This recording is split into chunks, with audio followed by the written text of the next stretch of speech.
The year 2023 is again a troubling year. A troubling year has come to an end.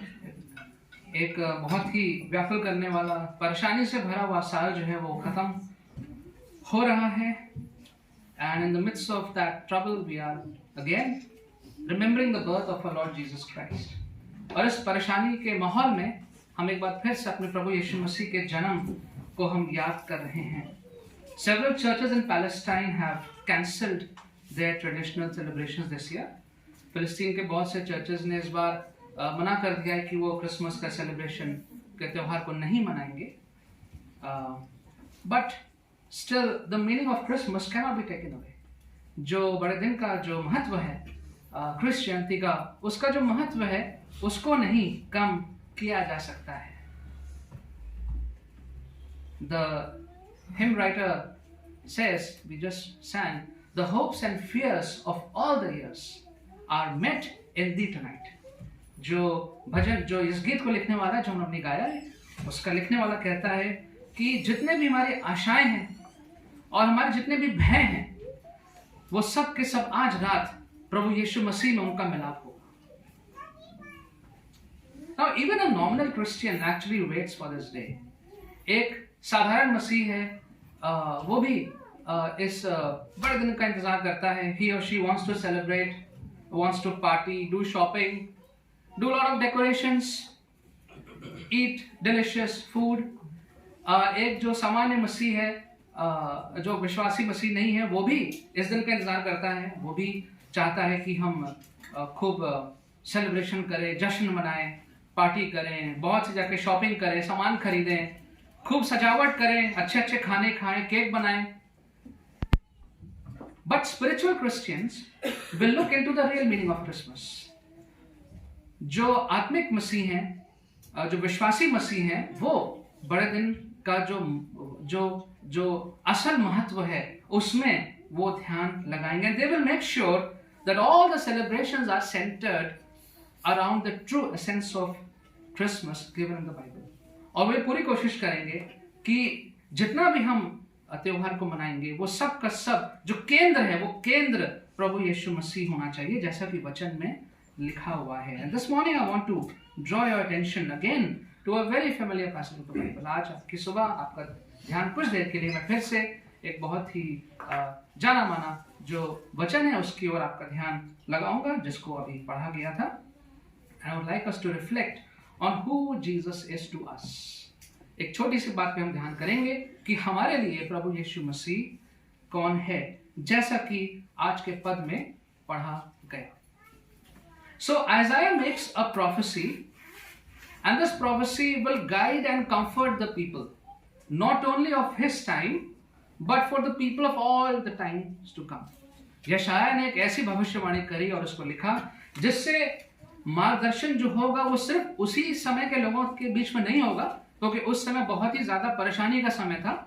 लेकिन उसके बाद जितने भी साल आएंगे, शताब्दियां आएंगी, वो सारे लोगों के बीच में वो भविष्यवाणी जो है वो मार्गदर्शन करेगी और लोगों को वो तसल्ली देगी.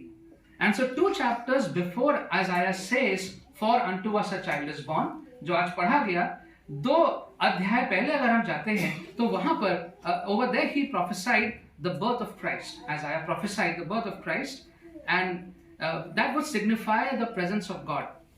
और वो जो उसने भविष्यवाणी करी यहाँ से 2 अध्याय पहले, उस भविष्यवाणी में ये बात स्पष्ट होगी कि परमेश्वर की उपस्थिति हमारे जीवनों में कैसे है. And he says, therefore, we don't go back, I'll just read it. Therefore the Lord himself will give you a sign. The virgin will conceive and give birth to a son, and we will call him Emmanuel. कि जो कुमारी है उससे एक पुत्र उत्पन्न होगा और उसका नाम इमैनुअल रखा जाएगा, जिसका मतलब है कि परमेश्वर हमारे साथ है. He will be eating curd and honey when he knows enough to reject the world and choose the right. For before the boy knows enough to reject the wrong and choose the right, the land of the 2 kings you dread will be laid waste. That's a long prophecy, but here Isaiah says that the virgin will bear a child, the son, and you will call him Emmanuel. कि ये जो गर्भवती है वो पुत्र को जनेगी और उसका नाम जो है वो इमैनुअल होगा, जिसका मतलब है कि परमेश्वर हमारे साथ है। Emmanuel, a beautiful name, God with us. Emmanuel का मतलब है परमेश्वर हमारे साथ है। And this is what the entire Christmas story boils down to. पूरी जो क्रिसमस का बड़े दिन का जो महत्व है वो इस बिंदु पे आके आ जाता है कि परमेश्वर हमारे साथ है। The Lord is with his people. परमेश्वर अपने लोगों के साथ है। I want you to think for a moment now. मैं चाहता हूं आप थोड़ा सा सोचें इस वक्त। Till today how many people we have known who were close to you once upon a time, and then they disappeared somewhere, they left and didn't care about you. You can just flash, quick flash, some names, some faces will come to you, some you might even not remember. कि अगर मैं कहूं कि आप याद करिए ऐसे कौन से लोग हैं आपके पूरे जीवन में, and the older you are the more you can think, कि ऐसे वो कौन से लोग हैं जो एक समय में आपके जीवन में थे, आपके नजदीक थे, लेकिन अब वो पता नहीं लोग कहां गए, उन्होंने छोड़ दिया या कहीं चले गए, अब आपकी वो चिंता परवाह नहीं करते हैं। The Bible says your father and mother can leave you. वचन कहता है कि आपके माँ बाप आपको छोड़ सकते हैं। Your children may abandon you. हो सकता है बच्चे माँ बाप को छोड़ दें। Your spouse may betray you. हो सकता है आपके पति या पत्नी आपको छोड़ दें, आपके साथ धोखा करें। Your good friends may turn their back on you. आपके अच्छे दोस्त हैं, वो आपको पीठ दिखा के जा सकते हैं, but God will never leave you. परमेश्वर आपको कभी नहीं छोड़ता है, because his name is Emmanuel. उसका नाम है इमैनुअल, गॉड विद अस। परमेश्वर हमारे साथ है। So here in the passage that was read, we read about the son, and it was read over here, for unto us a child is born, unto us a son is given. The son is given. जो पुत्र है वो हमें दिया गया है। पुत्र पैदा नहीं हुआ है। The son is not born. The child is born. The son eternally existed and therefore the son is given. जो पुत्र है वो अनंत काल से था। पुत्र पैदा नहीं हुआ है, जो बच्चा है वो पैदा हुआ है। पुत्र हमेशा से था। The son is given. जो पुत्र है वो हमें दिया गया है। It is good to remind ourselves that Jesus Christ is eternal, कि हमारा प्रभु यीशु मसीह जो है वो अनंत काल से हमारा है।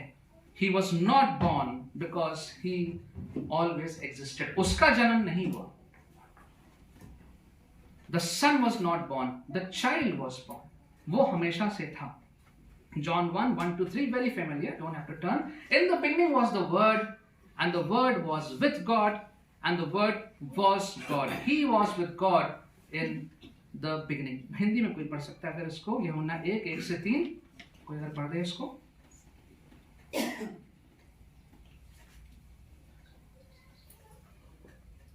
आदि में वचन था जी, और वचन परमेश्वर के साथ था और वचन परमेश्वर था। यही आदि में परमेश्वर के साथ था। सब कुछ उसके द्वारा उत्पन्न हुआ और जो कुछ उत्पन्न हुआ है उसमें से कुछ भी उसके बिना उत्पन्न ना हुआ। Through him all things were made, without him nothing was made that has been made. हर चीज प्रभु यीशु मसीह के द्वारा उत्पन्न हुई है। And so God the Father, God the Son, God the Holy Spirit, the triune God have always eternally existed. Let's remind ourselves this morning again कि पिता परमेश्वर, पिता पुत्र और पवित्र आत्मा वो हमेशा से उनका अस्तित्व था और पुत्र पैदा नहीं हुआ है। So Christianity was not born 2000 years ago as the history books teach. मसीहत का जन्म 2000 साल पहले नहीं हुआ था। Its history is as old as the book of Genesis. जितनी पुरानी हमारी उत्पत्ति की किताब है, उतना ही पुराना हमारा विश्वास भी है। How does this truth of eternal existence of Jesus impact you and me? कि जो सत्य है कि प्रभु यीशु मसीह का अस्तित्व अनंत काल से है, इसका हमारे ऊपर क्या असर पड़ता है? How will it impact a non-believer who thinks that Jesus was born on 25th December and then he led a good life doing miracles, helping the people. क्या असर पड़ेगा एक गैर मसीह पे जो मसीह के बारे में नहीं जानता है, जो ये सोचता है कि प्रभु का जन्म 25 दिसंबर को हुआ और फिर उसने एक अच्छा जीवन व्यतीत किया, लोगों की मदद करी, क्या फर्क पड़ेगा उन पे? And the truth is that we have actually failed to show the eternal existence of Jesus. सच ये है, कड़वा सच है, it's a bitter truth, but it's true that we have failed in many ways to show the eternal existence of Jesus to the people around us. कि प्रभु यीशु मसीह अनंत काल के परमेश्वर हैं, ये बात हम अपने आसपास के लोगों को हम नहीं दिखा पाए हैं, उसमें काफी हद तक असफल हुए हैं. Rather, we have made a huge blunder, and that's the post I posted something yesterday. We made a huge blunder of substituting Jesus with Santa Claus. बहुत बड़ा हमने गलती करी है. It's a blunder, and we're finding it so difficult to undo it. उसके असर को हम खत्म नहीं कर पा रहे हैं कि प्रभु यीशु मसीह की जगह हमने सैंटा क्लॉज को खड़ा कर दिया है. And other useless traditions. कुछ और भी सिद्धांत हैं, ऐसे चीजें हैं जिनको हमने खड़ा कर दिया है. So few days back we had a nativity play in our school. It's a Catholic school. Every year we have it. All Catholic schools have it. तो वो nativity play चल रहा था, and this time instead of the principal, 2 teachers were asked. The play was once for the juniors, one for the seniors. 2 times the play was being done, and 2 different teachers were asked to come and speak after the play instead of the principal. इस बार कहा गया, 2 टीचरों से कहा गया कि आप आके प्ले के बाद कुछ शब्द बोलेगा, प्रिंसिपल इस बार नहीं बोलेंगी. So one was a Muslim teacher, one was a Hindu teacher. एक जो टीचर थी वो मुस्लिम है और एक जो सर थे वो हिंदू है. Both the teachers are teaching for the last 10 years. दोनों टीचर्स जो हैं वो 10 साल से पढ़ा रहे हैं. For 10 years they have seen all the Christian programs that have happened during the year. सब चीज उन्होंने देखी है. कई साल से नेटिविटी प्ले देखा है, सारी चीजें होती, मास होता है, सब कुछ उन्होंने देखा है. But they were very nervous. बहुत ज्यादा परेशान थे. One teacher just spoke one cliche line. It was a very nice program, thank you. एक टीचर ने बस यही बोला, बड़ा अच्छा प्रोग्राम था, children did very well, thank you. And the other managed to somehow speak a little bit more. I had told him know what to speak, my colleague. दूसरे ने थोड़ा सा ज्यादा बोल दिया. Is this what we have shown about Jesus? If I was asked to speak on Diwali, I could have spoken for a minute on the Ramayana event leading to Diwali. मैं भी अगर मुझसे बोला जाता कि आप दिवाली के बारे में 1 मिनट बोल दीजिए, तो मैं भी दिवाली के बारे में रामायण पर आधारित करके मैं बोल सकता था, इतना सबको मालूम है. But these 2 teachers could not speak. What have we shown to the people around us about Jesus? क्या दिखाया है हमने? And then there was this Christmas pageant after that. So okay, and so then pageant में what we call the fancy dress था. So then okay, wise men came, and then Joseph came, and then some other characters came. वहाँ तक तो ठीक था, ये लोग आए, wise men आए, Joseph आए, and some characters began to come which I had never heard of. ये लोग कहाँ से आ गए? अलग अलग नाम के कुछ लोग, this that, and you will not believe, some evil spirits also came in that picture, wearing black, hair open, and I was like, what is this? Because I was taking the pictures. I was like, what? From where does this come into Christmas? ये कहाँ से Christmas में आ गया? Ward off the evil spirits. Even the priest who came for the mass, even he said, that father is a senior, he said, I am hearing this for the first time. उन्होंने खुद कहा कि तो मैं पहली बार सुन रहा हूँ. From where is all this coming? And what are we conveying to the people? लोगों को हम क्या बता रहे हैं? Cakes and cookies, Christmas tree and Santa. That's all we are telling. But we are not telling about who Jesus is and how he eternally exists. And that is why we need to stop promoting Santa Claus and Christmas tree, at least in our social greetings. जब हम समाज में लोगों को wish कर रहे हैं तो Santa Claus और Christmas tree को हटाने की आवश्यकता है. Then the verse talks about the government will be on his shoulders. कि जो सरकार का जो पूरा भार है वो प्रभु यीशु मसीह के कंधों पर होगा. And verse 7 actually clarifies this. verse 7 says, of the increase of his government and peace there will be no end. He will reign on David's throne and over his kingdom, establishing and upholding it with justice and righteousness from that time on and forever. The zeal of the Lord Almighty will accomplish this. इसको हिंदी में कोई पढ़ दीजिए 9 का 7 यशाया। जिसकी प्रभुता की बढ़ती का और उसकी शांति का अंत न होगा, वह दाऊद की राजगद्दी और उसके राज्य को उस समय से लेकर सर्वदा के लिए न्याय और धार्मिकता के द्वारा स्थिर किए और संभाले रहेगा। सेनाओं के यहोवा की धुन इसे पूरा करेगी। Jesus said over and over again, my kingdom is not of this world. यीशु ने बार बार ये कहा, स्पष्ट कहा कि मेरा जो राज्य है वो इस संसार का नहीं है। His kingdom is spiritual. जो प्रभु यीशु मसीह का जो राज्य है वो आत्मिक राज्य है। And citizenship is by invitation only. जब प्रभु यीशु मसीह आमंत्रित करेगा, उस आमंत्रण को जब स्वीकार करेंगे, तब हम उस राज्य के नागरिक बनेंगे। You and I are citizens of his kingdom. हमने उसके निमंत्रण को स्वीकार किया है, आप और हम उसके राज्य के नागरिक हैं। And so as we look in this verse further, the baby Jesus whom we are worshipping this morning has been given 4 names by the prophet Isaiah. 4 descriptions. 4 नामों से यशाया ने यीशु को यहाँ पे बुलाया है। We look at them very quickly and the meaning of these names of Jesus and let it sink deep down in our hearts. ये 4 नाम जो यशाया ने यीशु को दिए हैं, इसका मतलब क्या है और ये हमारे दिलों में गहराई से बैठ जाए। Wonderful Counselor. Wonderful Counselor. The first thing Isaiah says. अद्भुत युक्ति करने वाला। अद्भुत युक्ति करने वाला। He counsels us in the ways of God. प्रभु यीशु मसीह हमें परमेश्वर के रास्ते पे लेके जाता है। What is the definition of a counselor? एक युक्ति करने वाला काउंसलर का मतलब क्या होता है? We might be tempted to think of a modern day counselors. आज के जैसे काउंसलर्स होते हैं, जो लोग साइकोलॉजी करके काउंसलर्स बन जाते हैं। We know we have a counselor right over here, Supriya, and we think of modern day counselors. No, one who is a psychologist, or a psychiatrist, or something like that. कि ऐसे लोग हैं जो counsellor हैं, जिन्होंने पढ़ाई करी है और वो बैठ के आपके साथ आपकी बात सुनते हैं, आपको सलाह करते हैं। And so the client is talking and the counselor is listening. जो पेशेंट है, जो क्लाइंट है, वो बोल रहा है और काउंसलर जो उसकी बात को सुन रहा है। But the counselor in the Bible over here has to do with leading and guiding. लोगों का मार्गदर्शन करना। So in the times of King David, if you remember, the king had counselors.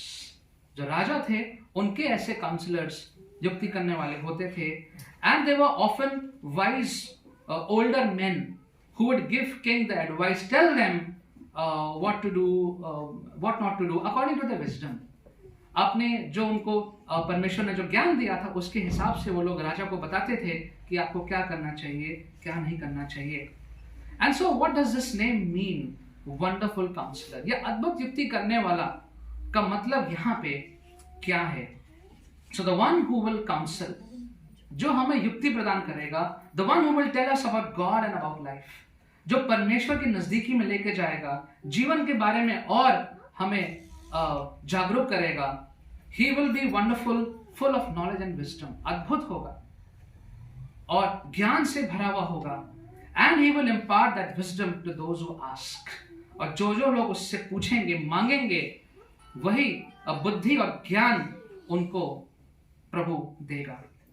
To those who seek, जो उसको ढूंढेंगे, जो उससे मांगेंगे, उसको वो प्रदान करेगा। That is this wonderful counselor, our Lord Jesus Christ. And so the Messiah Jesus came and imparted the deep things of God. We know that. We read the Gospels. परमेश्वर की गहराई की बातें जो बहुतों को समझ में नहीं आती थी, आज भी समझ में नहीं आती, वो गहराई की बातें प्रभु यीशु मसीह ने लोगों को बताई।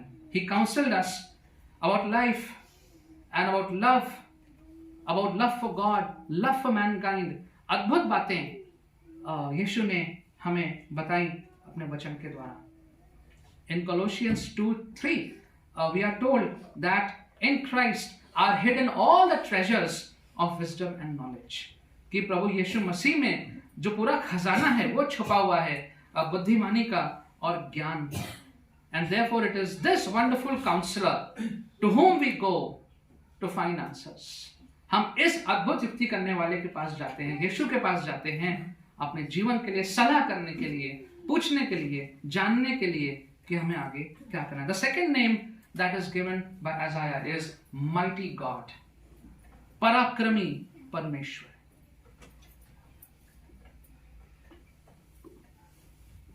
So this next name, Mighty God, is very interesting to note over here that here the word El is used, and the word El is used only for Jehovah God. जेहोवा परमेश्वर के लिए एल शब्द जो है इब्रानी भाषा में L शब्द का प्रयोग किया गया है. And this means that it is God himself. The one who is coming is L, जेहोवा, God himself. So is Jesus Christ mighty God? क्या हमारा प्रभु यीशु मसीह महान, सामर्थी, पराक्रमी परमेश्वर है? बिल्कुल है. Yes, he is. Now imagine yourself in a boat that is caught in a fierce storm and is going to sink. आप एक नाव में हैं, जा रहे हैं, एक तूफान आ गया है, आपकी नाव डूबने जा रही है. Rough winds, thunder, lightning, the boat is being tossed up and down. तूफान है, आंधी है, आपकी नाव मझधार में फंस गई है. Jesus says stop, and the storm stops. यीशु ने कहा रुक जाओ, थम जाओ, और पूरी आंधी तूफान सब थम गया. His power and might can be experienced even today.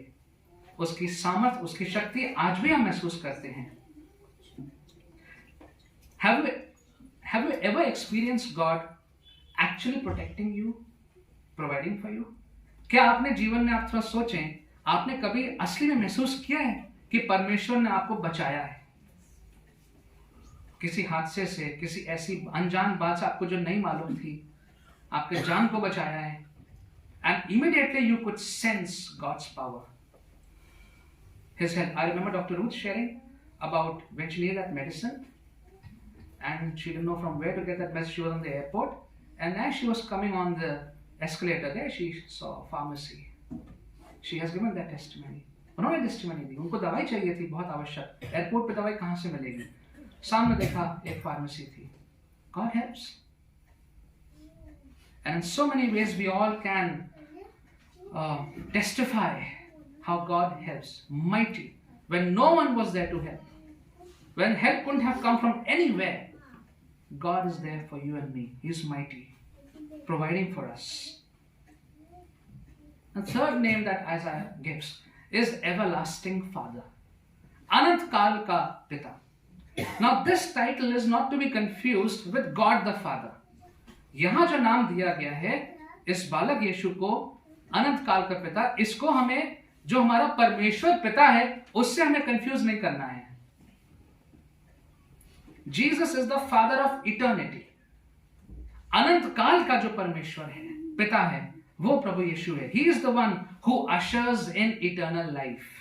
अनंत काल का जीवन अगर हमारे पास आता है तो वो केवल यीशु के कारण आता है. He was and is eternal himself, and we know that as we read passages like John 1:1-3 which was read. हम जानते हैं कि प्रभु यीशु मसीह अनंत काल का परमेश्वर है और उसी के कारण हमारे पास अनंत काल का जीवन आता है. He was before anything else ever that was created, and he is the founder of eternal life. वो हमारे अनंत काल के जीवन जो आने वाला है उसका स्थापना करने वाला है. And he alone only can open the door to eternity. हमारे अनंत काल के जीवन का द्वार केवल और केवल प्रभु यीशु मसीह ही खोल सकते हैं. No one gets to eternal life except through Jesus Christ. अनंत काल का जीवन, इस छोटे संसारिक जीवन के बाद का जीवन किसी के और के द्वारा नहीं मिल सकता, केवल यीशु के द्वारा मिल सकता है. And so people look for long-term safety. And they plan ahead of time, not a bad idea, everybody does it. लोग जो हैं वो देखते हैं कि लॉन्ग रन में आने वाले समय में 10-20 साल में कैसे परिवार सुरक्षित रहेगा, कैसे क्या करा जाएगा, सब योजना बना के रखते हैं। दैट्स गुड, अच्छी बात है। What happens after you die? लेकिन मरने के बाद कौन सी योजना काम आएगी? Insurance can help you only till you are life. उसके बाद क्या होगा? What is the insurance after you die? मरने के बाद कौन सा बीमा हमारे जीवन में काम आएगा? Only Jesus has the power to eternity, and therefore He is the everlasting Father. अनंत काल का जीवन प्रदान करने वाला हमारा यीशु मसीह है। And finally and lastly, He is the Prince of Peace. शांति का राजकुमार है। What a beautiful name! He is not a prince, coming and fighting. Prince coming and setting things right, this and that. Prince of Peace. शांति का राजकुमार है।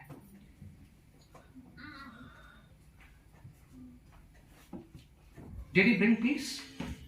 Yes, his name brings peace. All those who understood and all those who followed, they were filled with his peace. The announcement of his birth had the words, peace on earth. जब उसकी जन्म का घोषणा हुई तो उसमें लिखा था कि पृथ्वी पर शांति हो। He would bring peace between God and man.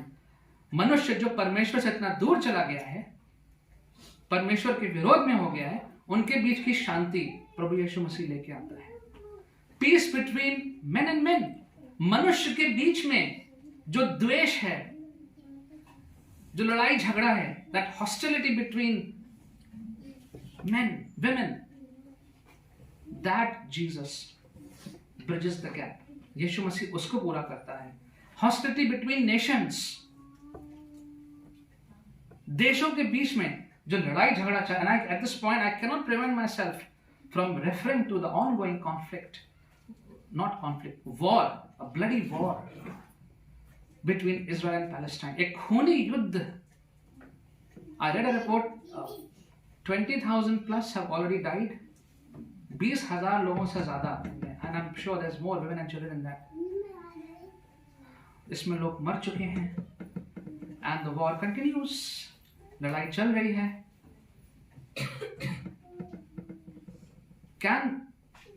Can this war bring peace in that land? Cannot. Only Jesus can bring peace. केवल यीशु ही उस स्थान पे, उस जगह पे शांति लेके आ सकते हैं। And history is a witness. All those places where people accepted Jesus, there was peace. वहां पर शांति उनके बीच में आई है। Rejection of Jesus is rejection of peace. अगर हम यीशु मसीह को इनकार करते हैं तो उसकी शांति को भी हम इनकार कर देते हैं। Israel has rejected God, I said that earlier also. Israel ने यीशु मसीह को इनकार किया है तो उसकी शांति को भी इजराइल ने इनकार कर दिया है। In John 14:27, Jesus said, "Peace I leave with you, my peace I give you. I do not give you to as the world gives. Do not let your hearts be troubled and do not be afraid." Hindi में पढ़ लीजिए 14:27 यूहन्ना।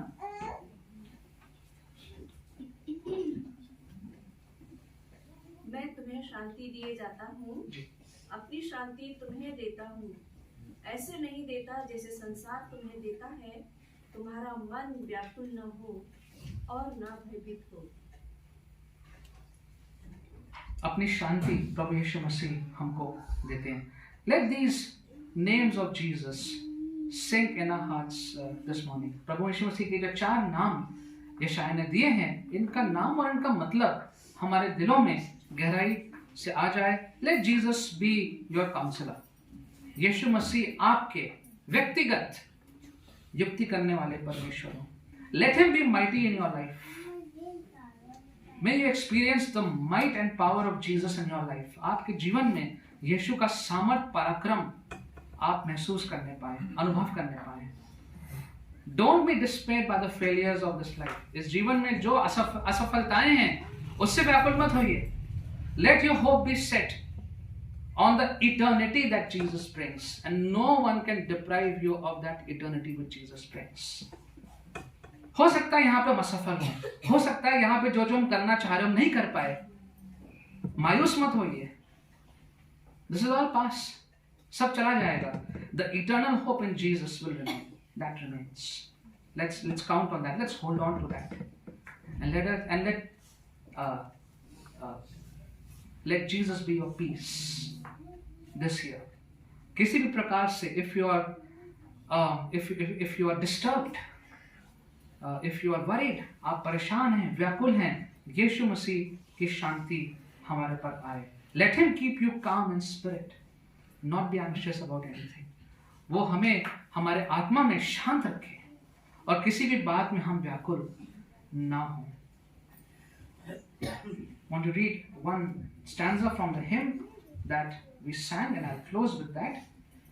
The hymn was 254, and I'm going to read to you the fourth stanza. How silently the wondrous gift is given. So God imparts to human hearts the blessings of his heaven. No ear may hear his coming, but in this world of sin, where meek souls will receive him, still the dear Christ enters in. बहुत खामोशी से ये अद्भुत उपहार हमें दिया गया है, और परमेश्वर ने हमारे हृदयों में इस बात को, इस आशीष को दे दिया है। किसी भी कान को शायद ये आवाज ना सुनाई पड़े, यीशु के आने की आवाज शायद ना सुनाई पड़े, और इस पाप से भरे संसार में जहां पर जो लोग मन के दीन हैं, जब वो प्रभु यीशु मसीह को ग्रहण करते हैं तो उनके हृदय में हमारा प्यारा प्रभु यीशु निवास करता है। Let's pray. Father, we thank you this morning that you are a personal Lord to each one of us. आप हमारे व्यक्तिगत परमेश्वर हैं, और आप हमारे युक्ति करने वाले हैं, अद्भुत रीति से हमें शांति देने वाले परमेश्वर हैं, और सामर्थ्य देने वाले परमेश्वर हैं, पराक्रमी परमेश्वर हैं। We thank you, Lord, that we have such a wonderful Lord Jesus, who is with us, who is Emmanuel. And we can end this year, this calendar year, with the assurance that our Lord Jesus is with us. हम इस पूरे भरोसे के साथ अपने इस साल को अंत कर सकते हैं, ये जान के कि हमारा प्रभु यीशु मसीह हमारे साथ है। Lord, we especially pray for all those here this morning who are troubled, who are not well, who are weak, who are disturbed. Lord, you stretch forth your hand on them. May they experience your peace. May they experience your power in their lives, your healing. And Lord, help us to truly be joyful, to once again know that we have a Savior, and our Savior, Lord Jesus. Help us, Lord, in true spirit of Christmas, to let the world know there's a Savior for each one of them, our Lord Jesus Christ. Thank you, Lord, for this beautiful time. In Jesus' name we ask.